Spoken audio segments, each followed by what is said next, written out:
Bonsoir tout le monde. Alors, c'est toujours moi, Asma Hamdouni, médecin généraliste à Bouche-d'Or.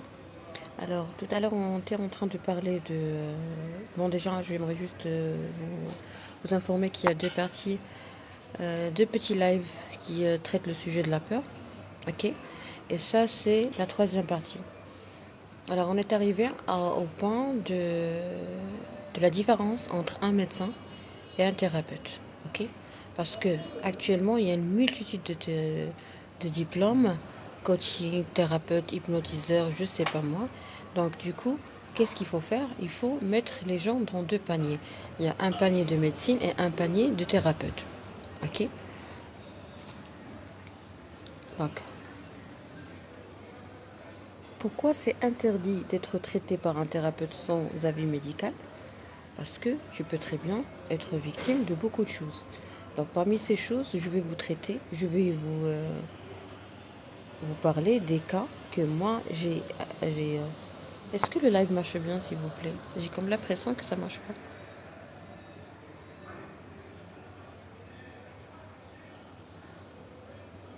Est-ce que vous arrivez à m'entendre?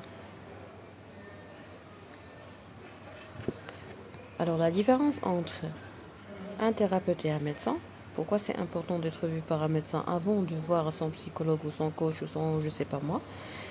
Parce que le médecin a une immunité, il va te protéger. Te protéger de quoi en fait?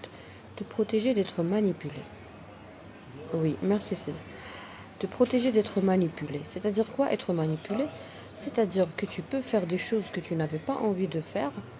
Pourquoi? Parce que personne ne t'a dit attention, fais très attention de ça. Ok?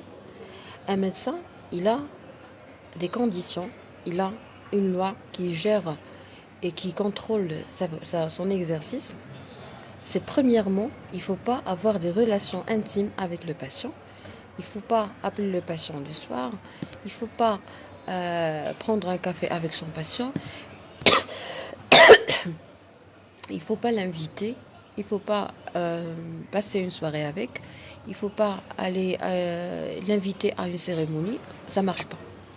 Par exemple, moi, quand je vois des patients au cabinet, vraiment, c'est la fin de l'histoire. L'histoire se termine au cabinet. S'ils ont besoin de quoi que ce soit, ils m'appellent. Ils ont un numéro de téléphone professionnel. Ils m'appellent pour m'expliquer qu'est-ce qu'ils ont comme besoin et me décrire qu'est-ce qu'ils ont comme peine. Et point à la ligne. D'accord? Mais malheureusement, ce qu'on voit actuellement sur Internet, c'est que vous avez certainement entendu parler des sectes dont le mot abusé de ces patientes. En fait, moi, dans ma pratique quotidienne, je vois beaucoup de victimes de ça. Du coup, je sais même pas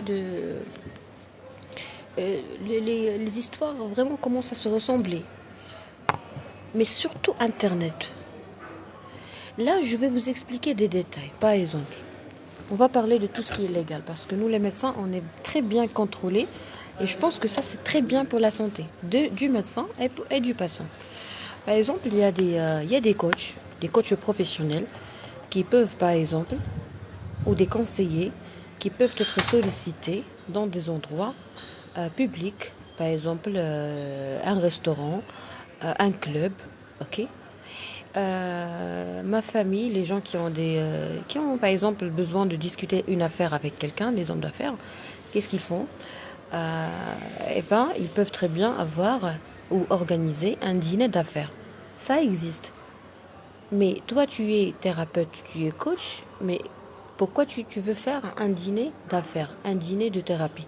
C'est-à-dire que c'est du commerce. Donc le patient doit au moins avoir le réflexe de penser que quand quelqu'un t'invite dans un café, c'est-à-dire qu'il ne va pas te traiter. Non, c'est du commerce, c'est de l'argent. Il est parti chercher de l'argent. Je suis désolée, mais il faut appeler un chat un chat. Je vais te traiter dans mon bureau. Point. Je travaille dans un hôpital, je vais te voir dans mon hôpital, dans mon bureau. Ok? J'ai un cabinet, j'ai une clinique, je travaille dans une clinique, je vais te donner ma carte visite. Ok? Il faut avoir le réflexe de demander la carte visite. Si la personne n'a pas sa carte visite sur lui, ben c'est pas grave, tu me donnes le numéro de téléphone professionnel. Ok? Il est, il est vraiment, il est strictement interdit de discuter dans un cadre et de sortir du cadre. Tu veux faire l'amour avec moi, tu veux me draguer, tu veux me harceler, tu veux quelque chose, tu dessines un cadre de harcèlement ou tu dessines un cadre de je sais pas moi et tu m'exprimes clairement, franchement, votre demande. Tu veux faire une consultation, c'est toi qui viens chercher les consultations. Ce sont les patients qui viennent chercher les médecins. Or, ce qui s'est passé aujourd'hui durant mon live, c'est qu'il y avait il y a un thérapeute, vous avez assisté, qui est venu chercher un client. Ça, c'est très, très morbide et c'est très dégoûtant. Il ne faut jamais chercher les malades. Il ne faut jamais chercher les malades. Mon Dieu, mais ce n'est pas du commerce. Point à la ligne. Comment est-ce que je peux protéger mon patient? Premièrement, je ne dois jamais parler avec mon patient. Deuxièmement, si je sens que mon patient a commencé à s'attacher à moi, déjà, il ne doit pas s'attacher à moi. Avant même qu'il le fasse, je dois le prévenir. Par exemple, s'il me dit « Oh docteur, tu es la meilleure amie », je dis « Arrête, s'il vous plaît. » Tranquillement, gentiment, doucement. Je vais devoir l'arrêter pour lui expliquer comme quoi il n'a pas le droit de s'attacher à moi parce qu'il est malade. Parce que c'est pas bien pour sa santé. Parce que le patient peut très bien se venger de moi ultérieurement. Il peut très bien me tuer. Il peut très bien me violer. Il peut très bien devenir amoureux de moi. Pourquoi? Parce qu'il est malade. Et l'amour d'un malade est très dangereux parce qu'il peut très bien te tuer. Il peut très bien se venger de toi. Et il peut très bien je sais pas moi, te faire du mal. Ça se termine toujours comme ça. Une relation d'amour avec quelqu'un qui souffre, ça se termine toujours par un crime ou par une catastrophe. Donc, qu'est-ce qu'il faut faire? Il faut protéger le patient de devenir un criminel. Parce que dans la criminogénèse, les gens ne sont pas nés criminels. Il y a des crimes qui sont planifiés, il y a des crimes qui apparaissent, il y a des crimes qui sont liés à une explosion carrément. C'est le faux gentil qui s'éclate. Par exemple, quelqu'un qui a toujours été manipulé par sa famille, ses amis, ses enfants. Même ses enfants, imaginez un homme qui n'est pas respecté par ses enfants, par sa famille. Je vais vous poser une petite question, si vous permettez. Est-ce que vous avez déjà vu une famille où les petits insultent leur papa ou lui manquent de respect? Est-ce que vous avez déjà vu un cas pareil? C'est-à-dire un papa qui n'est pas respecté dans sa maison, de la part de ses enfants. Oui, très bien. Oui, bravo.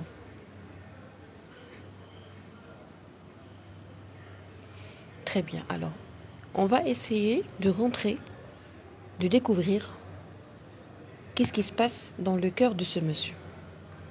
Alors, si ce monsieur pense un jour à partir chez un psychologue pour faire une hypnose, il va découvrir qu'il a toujours été, entre parenthèses, ridiculisé, idiot. C'est un sentiment qui est très désagréable. On s'est tous sentis un jour trahis. On s'est tous un jour trahis Tchmetna. On s'est tous trahis un jour dévalorisés. C'est pas agréable. C'est très désagréable de se sentir dévalorisé. D'accord? On est tous d'accord. Mais un monsieur ou un patient qui a passé toute sa vie dans ce cercle vicieux, il souffre, il a peur de s'exprimer, il souffre davantage. Il était toujours mal respecté ou non respecté de la part de sa famille. Et après avoir épousé une dame, il a mis au monde, cette dame a mis au monde, c'est-à-dire que grâce à lui, il y a des petits poussins qui sont nés.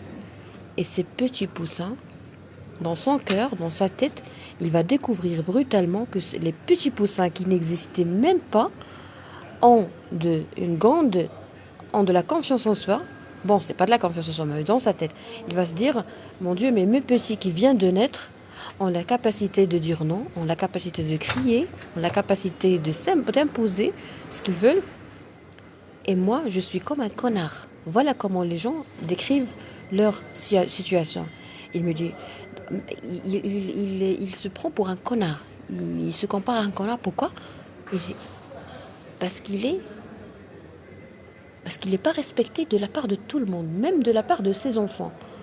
Croyez-moi, c'est très dangereux de se réveiller brutalement ou de s'éveiller brutalement pour comprendre que personne ne te respecte dans ce monde, y compris tes enfants. Surtout, surtout, surtout les enfants. Alors, si un psychologue ou un thérapeute pense à à commencer une thérapie sans avis médical et sans avis médical, sans avis d'un psychiatre, il va exposer le patient à un risque d'explosion émotionnelle très, très, très, très, très dangereuse. On n'est pas là pour montrer qu'on est fort. On n'est pas là pour montrer à tout le monde qu'on est capable de faire de l'hypnose. Non, on n'est pas là pour montrer aux gens qu'on est capable de découvrir les problèmes de santé des gens. Les médecins connaissent tous les problèmes de santé des familles. Les médecins savent très bien que toute la société est malade. Ok? Mais on ne dévoile pas tout en un seul coup parce que ça va créer des crimes. Donc, nous, on est là pour aider les gens à ne pas souffrir, à réduire la souffrance, à pouvoir retrouver la paix interne et surtout à ne pas commettre des crimes. Parce qu'on sait très bien que un jour, tu vas pouvoir assassiner quelqu'un. Soit quelqu'un de la famille, soit un partenaire, soit quelqu'un d'autre. Donc cette agressivité qui est cachée, cette colère réprimée, il faut la doser.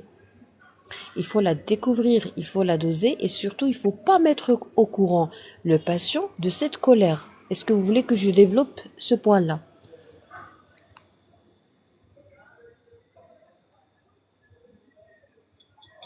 Alors je vais lire vos commentaires. Si le papa n'est pas respecté, alors c'est lui qui est la cause. C'est lui qui a appris à ses enfants. En fait, monsieur Mohamed, euh, bon, je respecte votre avis, mais en médecine, parce que actuellement je vous traite en tant que, je vous parle en tant que médecin. En médecine, on fait pas le travail du juge en général.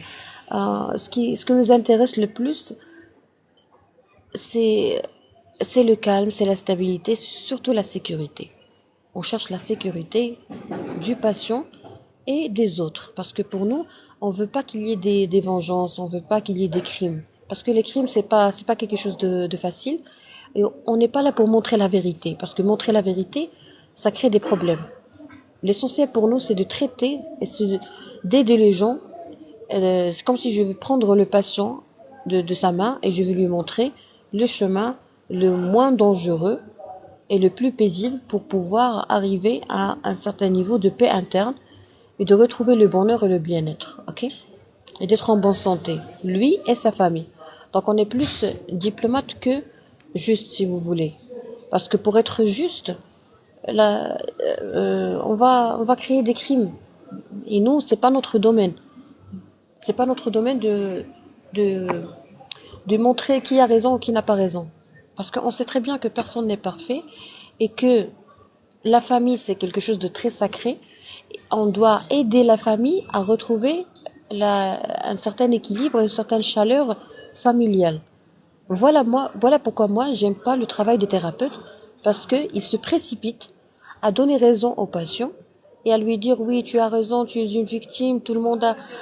Pourquoi? Parce que c'est un manque de respect, un manque de confiance en soi de la part du thérapeute, parce que pour gagner la confiance du patient, qu'est-ce qu'il fait? Il le défend, même s'il n'a pas raison, et il lui dit comme quoi tu as parfaitement raison, que tout le monde est mauvais. Mais quand tu dis, par exemple, à un schizophrène, tout le monde est mauvais, le schizophrène peut tuer, par exemple.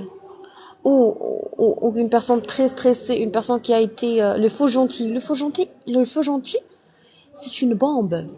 Il faut jamais faut jamais dire un faux gentil, c'est-à-dire le faux gentil, c'est quelqu'un qui a toujours été gentil, qui a toujours eu peur d'être refusé, d'être rejeté, d'être largué. Et qu'est-ce qu'il fait en fait? Il dit oui à tout, il sait pas dire non. C'est un enfant obéissant. Est-ce que vous voulez qu'on parle de l'enfant obéissant?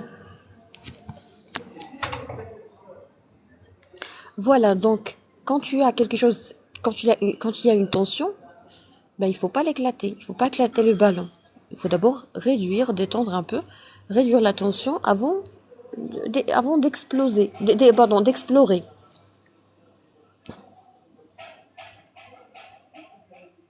Voilà, donc il y a quelqu'un qui a disparu.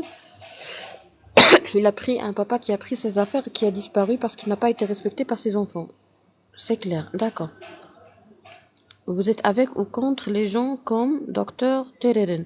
J'aime pas ce genre de questions parce que je veux vous dire un truc. Votre commentaire est très bien loin d'être tolérant, d'accord? C'est un commentaire qui crée les problèmes. Et moi, je n'aime pas les gens qui créent les problèmes. Et moi, en fait, je fais toujours, ou j'essaie de faire toujours les choses qui sont très bénéfiques pour moi. Donc, si je réponds à votre question, qu'est-ce que je vais gagner? Est-ce que je vais gagner de l'argent? Non. Est-ce que je vais gagner des hasanats, c'est-à-dire je vais être bien récompensé par le Dieu? Non. Est-ce que je vais gagner, je sais pas moi, un prix? Non. Donc, si je vais rien gagner, je réponds pas. Simple. Vous aussi, je vous conseille, si vous acceptez mon conseil, essayez de ne jamais faire quelque chose qui n'est pas rentable. En plus, c'est interdit dans notre religion, l'islam, de parler des gens qui ne sont pas présents. Tahiyati, merci, oui. J'écoute, mais je veux juste comprendre, est-ce que le papa est conscient de ça ou pas? Très, très, très bonne question. Alors, est-ce que le papa est conscient de ça? Alors, vous allez être étonné parce que il y a des gens qui sont insultés, qui sont maltraités par tout le monde, même par leurs enfants. Je vous ai donné l'exemple le plus touchant, c'est les enfants. Mais quand on parle avec ce type de personnes, avec ce type de gens, qu'est-ce qu'ils disent? Ils disent que ils rationalisent. Rationaliser, c'est c'est la pire chose qui peut arriver. Pourquoi? Parce que tu donnes raison à ces gens-là et tu essayes de donner un raisonnement, défendre, donner une explication, donner des excuses aux gens.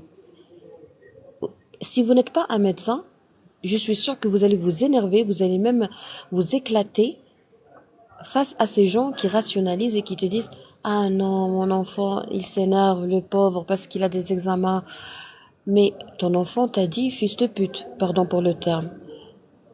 Il t'appelle fils de pute, alors que toi, tu es son papa. Et toi, tu n'as jamais dit les gros mots, tu n'es jamais vulgaire, tu es très poli, tu es très gentil. Mais pourquoi il te dit ça? Parce que ton épouse, c'est-à-dire sa maman, a pris l'habitude de t'insulter. Et pourquoi elle t'insulte? Parce que toi, tu es très gentil. Oui, c'est pas logique, mais c'est vrai, ça arrive. Parce qu'il faut pas être gentil avec les méchants. Non, ça c'est un problème d'éducation. Mais le mari, il est fort, il a une posture de ouf, il a un corps de ouf, Chuck Norris, tout ce que vous voulez, Hercule.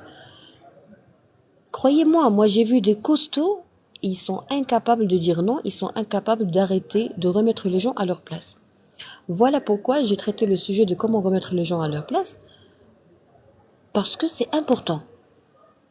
Donc lui, il te dit, docteur, ma femme m'insulte. Comment ça a commencé, le jeu, depuis le début? Quand la femme insulte l'homme, soit il va la tabasser, soit il va pas répondre. Donc lui, il a peur de la tuer parce qu'avec un seul coup, il peut très bien l'envoyer directement à la réanimation. Donc qu'est-ce qu'il fait? Il a peur de commettre un crime. Il y a le noir et le blanc. Il n'y a pas de beige, pas de gris, non, pas du tout. Ok, aucune couleur. Alors lui, il ne sait pas comment réagir. Pour apprendre à bien réagir, il faut apprendre à bien s'exprimer. Mais quand on oblige le petit, c'est-à-dire le papa quand il était enfant, il n'avait pas le droit de s'exprimer. Donc, il ne sait pas comment s'exprimer, il ne sait pas comment réagir. Il n'a pas le droit de réagir. Il a le droit d'obéir Point. Il était obligé d'obéir, c'est-à-dire tu es mon esclave, tu es mon robot. Je te demande quelque chose, tu le fais, point. Sinon, tu seras puni. En général, ce sont les parents qui créent ce type de problème. Ok? Ça, c'est juste une des explications. Il y a une multitude d'explications selon les cas. Voilà pourquoi il faut discuter ça avec un psychiatre, un médecin psychiatre, pour qu'il t'explique pourquoi tu as ce caractère. Ok? C'est à lui seul d'expliquer. C'est lui le responsable. Même si, par exemple, je suis médecin généraliste, je t'ai accordé tout mon temps, on a fait une consultation d'1 heure, par exemple, ou de 2 heures carrément, et j'ai pu comprendre que tu es un enfant obéissant, que tu peux pas dire non parce que le non n'existe pas dans ton cerveau, tu as une grosse peur, tu as une grande peur. Voilà pourquoi la peur est très nocive pour la santé et très déconseillée. Il faut jamais éduquer avec la peur. Parce que la peur se transforme à l'âge adulte en autre chose. Donc, le papa, il défend ses enfants. Même s'il est maltraité par ses enfants. Et des fois, il le tabasse, hein. Des fois, il le frappe, il le tape, il l'agresse physiquement. Donc, un papa agressé par ses enfants, et en plus, il les défend et il essaye de leur trouver des excuses et des explications, ça, c'est grave. Donc, un thérapeute, un psychologue, quelqu'un qui n'est pas médecin, n'a pas le droit de s'approcher de ce monsieur. Parce que toi, tu veux l'aider, mais il faut avoir de la sagesse. Il y a le savoir, le savoir-faire et le savoir-être. Et il y a la sagesse. La sagesse, c'est la meilleure. Vous voulez je vais vous donner un modèle, un exemple, pardon, un exemple de la sagesse, la différence entre le savoir, la compétence et la sagesse. Parce que c'est important, il faut comprendre ça pour ne pas euh, exposer les gens à un risque de switcher d'un état calme à un état agressif.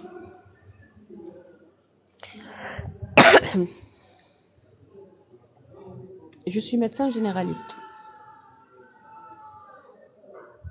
Bonsoir tout le monde. Ah, il n'y a jamais de fumée sans feu. Bah oui, c'est l'épouse qui est la cause. Oui, parce que les petits ont été petits. D'accord? Ils n'avaient rien dans leur tête. Ils avaient comme c'est des vierges. Mais on ne peut pas accuser la femme toute seule parce que des fois, ce sont les deux parents qui sont comme ça. Vous voyez? Voilà pourquoi c'est déconseillé de se marier avant de voir un médecin psychiatre. Ça ne veut pas dire que vous êtes fou. Ça veut dire que vous avez besoin de quelqu'un. C'est un ami que vous avez. C'est comme si vous allez acheter un ami, ok? Vous allez l'acheter, vous allez vous en servir. Il est compétent dans un domaine et vous allez acheter les avis, d'accord? Quand on a un ami, on peut l'appeler, il peut nous appeler, mais toi, tu vas acheter, bon, c'est juste une façon de voir les choses, juste entre nous. Tu vas acheter un ami momentanément, provisoirement, pardon. Tu vas l'acheter pendant, par exemple, 30 minutes, 1 heure. Tu vas payer cette amitié. Tu vas lui confier tout ce que tu veux confier. Et puis, il va t'aider. Prenez les choses ainsi. Je pense que ça serait très bénéfique pour vous.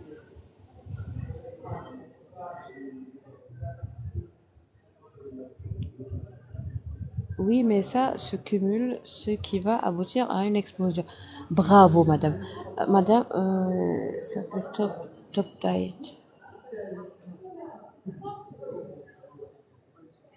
Alors, l'explosion de l'inconscient, la découverte de l'abcès, comme a dit le monsieur. Il y a un abcès, il y a une catastrophe, il y a une infection. Très bien expliqué, hélas, on ne savait pas ça avant. Marhaba, avec grand plaisir. Je suis diététicienne nutritionniste. Ah d'accord, ça fait plaisir.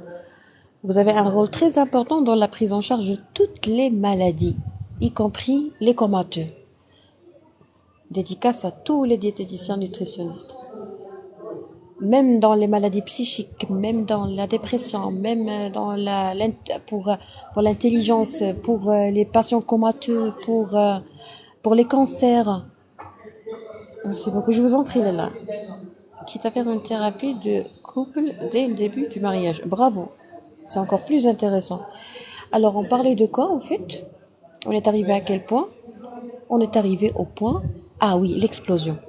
Alors, nous avons tous une enfance, nous avons tous des parents. Personne dans ce monde n'est parfait, donc nos parents également ne sont pas parfaits. Ils peuvent être très bons, mais la bonté n'est pas suffisante pour avoir une immunité émotionnelle. Parce que si tu es très bon, tu vas sortir, tu vas devenir bonbon et on va te manger. Donc, cela veut dire qu'on a tous besoin d'un ami qu'on va acheter, qui est le médecin psychiatre, et on va le payer pour qu'il nous donne des informations, des renseignements, des conseils. Mais nous, on a tous un petit jardin secret et nous avons tous une petite boîte où on cache toutes les choses qui nous dégoûtent, qui nous fait mal, qui nous écœurent. Et on a l'impression qu'on l'a oublié, alors qu'on ne l'a pas oublié. Et on a tous des choses à un certain moment, dans une certaine période de notre vie, on a été naïf, on a été un peu faible, entre parenthèses, et il avait acheté un psycho-diet. Ah, d'accord. J'ai du mal à suivre docteur en français. Je suis vraiment désolée. Pour les gens qui comprennent pas le français, je suis vraiment désolée. Mais j'ai eu beaucoup de problèmes en arabe. Vraiment, j'ai souffert. Ça fait 3 ans que je fais des lives en arabe. Je rencontre beaucoup de problèmes. Je suis vraiment désolée pour vous. Alors, l'explosion de la zone d'ombre, de tout ce qui fait mal. Des fois, tu as l'impression que tu es gentil, que tu es honnête, et quand quelqu'un te demande de sortir de ta zone de confort, déjà, il faut jamais demander à quelqu'un de sortir de sa zone de confort. Parce qu'il va se perdre. En anglais, oui, oui, on peut le faire en anglais, Inch'Allah, la prochaine fois ou une autre fois. Alors, il faut jamais demander aux gens des choses qui sont très difficiles. Par exemple, c'est moi, papa. D'accord. Alors, quand on demande aux gens de faire quelque chose, par exemple, quand tu me demandes, tu me dis, Asma, tu dois faire confiance, tu dois avoir confiance en toi. Quand tu me le dis, déjà, tu rabaisses ma confiance en soi. C'est très difficile de dire à quelqu'un. Je sens une situation bouleversante. Oui, 2 cerveaux sont mieux qu'un seul cerveau. Quand tu dis à quelqu'un, sors de ta zone de confort. Ah bah, c'est-à-dire, tu me demandes de me jeter dans l'inconfort. Mais moi, je suis incapable de le faire. Ça se fait avec un professionnel de santé, ça se fait très progressivement. J'ai besoin de changer tout mon entourage. Je ne peux pas changer mon entourage du jour au lendemain. Donc, il faut savoir que c'est pas facile d'avoir la confiance en soi rapidement. Et c'est pas normal d'avoir de la sagesse. Voilà une des erreurs que les parents commettent dans l'éducation de leurs enfants. Parce que moi, je travaille avec les adolescents qui ont des problèmes de tabagisme et tout. Il y a le parent qui dit à son enfant, qui parle à son enfant comme s'il avait 60 ans. Alors qu'il a oublié. Parce que nous, on oublie. On oublie qu'un jour, on a été un adolescent. On savait rien. On savait rien. La sagesse vient avec le temps. Bravo. Donc, puisque la sagesse vient avec le temps, il faut savoir que d'autres choses viennent avec le temps. Par exemple, la maturité. Par exemple, le charme, le charisme, beaucoup de choses. Tu veux devenir charmant, tu veux attirer toutes les femmes. Non, tu peux pas attirer toutes les femmes. Tu es beau, oui, tu peux faire du sport, oui, mais tu peux pas attirer une femme sage, une femme mature. Parce que tu dois être mature. Pour être mature, tu dois apprendre à te contrôler. Pour se contrôler, tu dois apprendre à te connaître. Connaître tes failles, te réconcilier avec ton enfant intérieur. Donc, un homme mature, il a fait tout ça. Donc, toi, tu veux, par exemple, séduire une femme, et quand ça marche pas, tu t'énerves. Il faut pas s'énerver, il faut demander pourquoi. Il y a des gens qui savent très bien pourquoi, ce sont les psychiatres. Donc, on va les solliciter pour avoir une personnalité merveilleuse.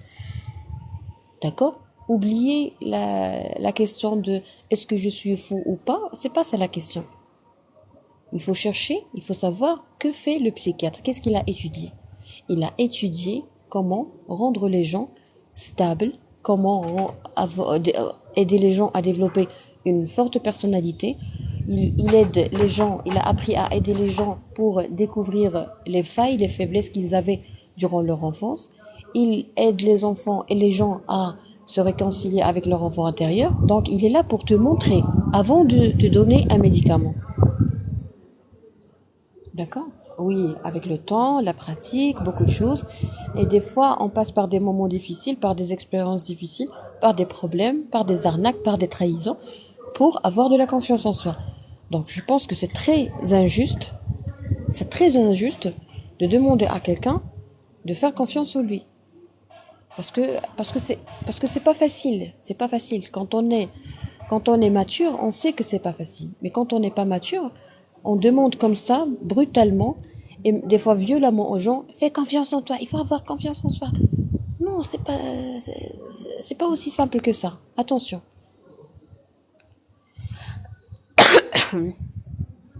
Bonsoir. Très bien. Alors, l'explosion de la zone de confort, de la zone d'ombre, de l'inconscient, tout ce que tu as oublié. Pourquoi tu l'as oublié? Peut-être que tu l'as pas oublié. Peut-être que ton cerveau a, a fait un truc qui s'appelle l'évitement. Il a évité de penser à tout cela, à tous ces traumatismes. Pourquoi? Pour se protéger. Le cerveau, quand il veut se protéger, qu'est-ce qu'il fait? Il fait semblant que rien ne s'est passé.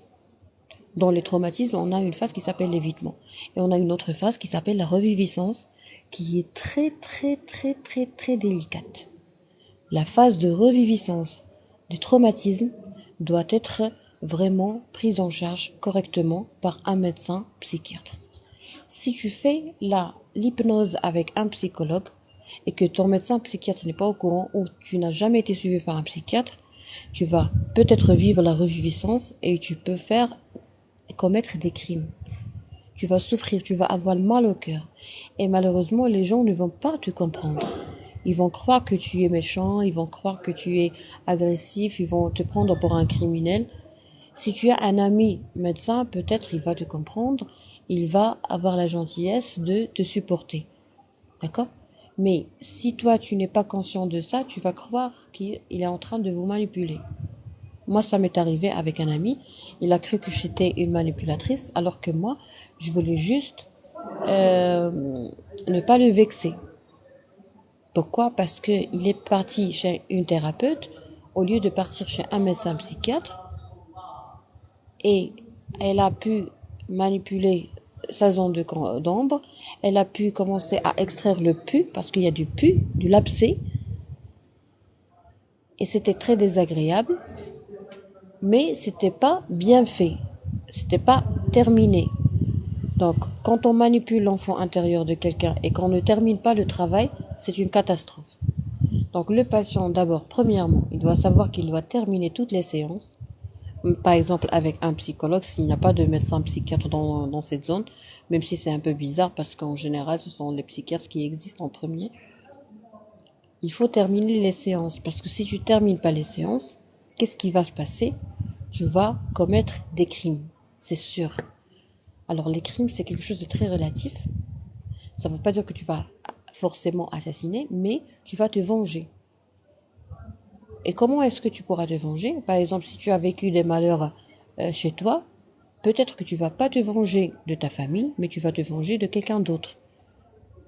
C'est comme si tu vas faire un déplacement de sentiments. Au lieu d'avoir toute cette haine envers ta maman ou tes frères ou ta partenaire ou je sais pas moi, tu vas vraiment t'exploser face à quelqu'un qui t'a rien fait ou avec qui tu as eu juste un petit conflit. Est-ce que vous avez compris ce que je dis? Des fois, tu as des problèmes avec les gens, alors que toi, dans ton cœur, dans ton inconscient, tu as un problème avec une autre personne qui t'a fait souffrir. Donc, le médecin est là pour te montrer qui est-ce qui t'a fait souffrir. Est-ce que vous avez des questions par rapport à ça? Oui, mais nous avons besoin des psychologues, pas aux psy, soudain, et bien les deux. Oui, il y a, il y a une procédure qui est recommandée par l'Organisation mondiale de la santé et qui est très bonne pour la santé, c'est primo On doit avoir un médecin généraliste propre à nous, un médecin de famille, un médecin généraliste, un confident médical, un manager médical, ok? À qui on peut faire confiance. D'accord? Parce qu'on a toujours besoin de quelqu'un pour lui faire confiance. Il faut savoir qu'il y a des moments où on ne peut parler avec personne. On est solitaire. Pourquoi on est solitaire? Parce qu'on a été déçu. On a été déçu. Pourquoi? Pour plusieurs raisons. Donc, quand tu es déçu, tu as plus de risques de déprimer d'aggraver ton état de psychique. Pourquoi? Parce que tu peux pas faire confiance aux gens. Parce que c'est vrai, actuellement, on peut pas faire confiance aux gens. Il faut gérer ça. Mais pour gérer, tu dois par exemple être indiscret. Mais toi, tu peux pas être indiscret. Tu as besoin de parler. Donc, qu'est-ce qu'il faut faire? Il faut au moins qu'il y ait une personne qui va pas te décevoir. Parce que toi, tu n'as plus la capacité de supporter la déception. Ça existe. Il y a des patients, ou nous tous, il y a des moments où on n'a plus envie d'être déçu. Et on est très sensible. La sensibilité, c'est quoi? C'est quand quelqu'un te dit, par exemple, moi, je suis passée par une période quand j'étais en soutenance, en instance de soutenance, et j'étais vraiment sur mes nerfs. Je sais pas comment ma famille me supportait, mais j'étais vraiment sur mes nerfs. Et croyez-moi, si je dis à quelqu'un, je vais partir par exemple à, je sais pas moi, faire un truc, si cette personne rapporte cela à une autre personne, je me sens trahie. C'est comme durant les menstruations, quand la femme a ses règles, ou durant la phase des envies, tout, c'est-à-dire la phase, le premier mois de grossesse. Vous savez, la femme, elle a